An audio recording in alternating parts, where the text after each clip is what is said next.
Bhoot.com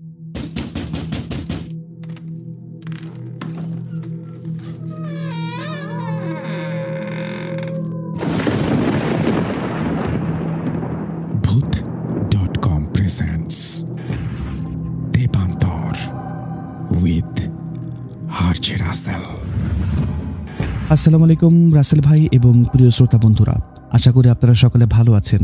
আমি আজকে যে ঘটনাটি বলবো সেই ঘটনাটি শেয়ার করেছেন আমার সাথে মোজাম্মেল হক নামের একজন ভদ্রলোক। চলুন ওনার ভাষাতেই শোনা যাক। আমি মোজাম্মেল হক, পেশায় একজন অবসরপ্রাপ্ত ব্যাংক কর্মকর্তা। ঢাকার মোহাম্মদপুরে আমার 3 তলা বাড়ি। ওপরের তলায় আমি থাকি, বাকি ফ্ল্যাটগুলো ভাড়া দিই। জীবনে অনেক ভাড়াটিয়া দেখেছি, ভালো মন্দ মিলিয়ে, কিন্তু যে ঘটনার কথা আজ বলবো সেটা শুধু ভয়ঙ্কর না, আমার বিশ্বাস এটা অলৌকিক ছিল।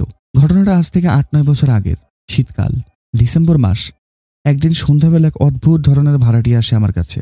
একজন মধ্যবয়স্ক মহিলা, নাম শবনম। খুব শান্ত স্বভাবের, একা থাকে। বলেছিল সে একজন প্রাইভেট টিউটর।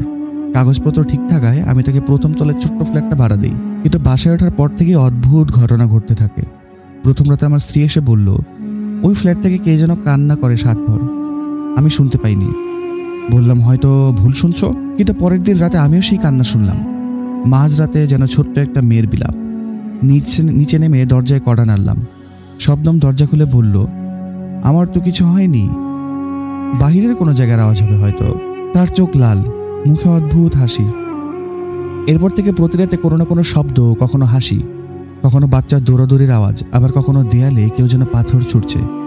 আশেপাশের বাসিন্দারা অভিযোগ করতে থাকলেন, আপনার বাসা থেকে এর কিসের শব্দ ভাই?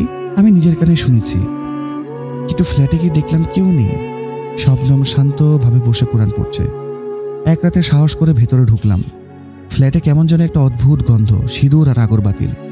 দেখি ঘরের এক কোণায় ছোট্ট একটা মাটির আসন, তার উপরে পাতা কাটা লাল কাপড়, কিছু তাবিজ আর ছোট্ট একটা শিশু। পিছনে আরবি হরফে কিছু লেখা। আমি বললাম, এটা কি? শবনম চোখ গরম করে বলল, আপনার তো জানার দরকার নেই, এটা আমার ব্যক্তিগত ব্যাপার। সেদিন রাতে আমার ছোট্ট ছেলেটাকে হঠাৎ জ্বর নিয়ে অজ্ঞান হয়ে যায়। ডাক্তার কিছু করতে পারল না। হুজুর ডেকে রুকিয়া পড়ানো হলো।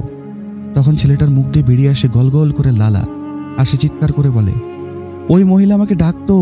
আমি আর দেরি করিনি। পরদিন সকালে গিয়ে দেখি দরজা খোলা, ভেতরে কেউ নেই। শবনম আর নেই, যেন উধাও। কিন্তু তার জিনিসপত্র সবই আছে, কিন্তু সে নেই। আজও সেই ফ্ল্যাটটা আমি কাউকে আর ভাড়া দিইনি। কেউ ঢুকলেই অসুস্থ হয়ে পড়ে। আমি একবার দেয়াল রং করতে গিয়েছিলাম। মিস্ত্রি বলল, এই ফ্ল্যাটে কিছু একটা আছে স্যার, চোখে দেখা যায় না কিন্তু অনুভব করা যায়। আমি আল্লাহর কাছে দোয়া করি যেন আল্লাহ আমার পরিবারকে সুস্থতা দান করে। আমিন।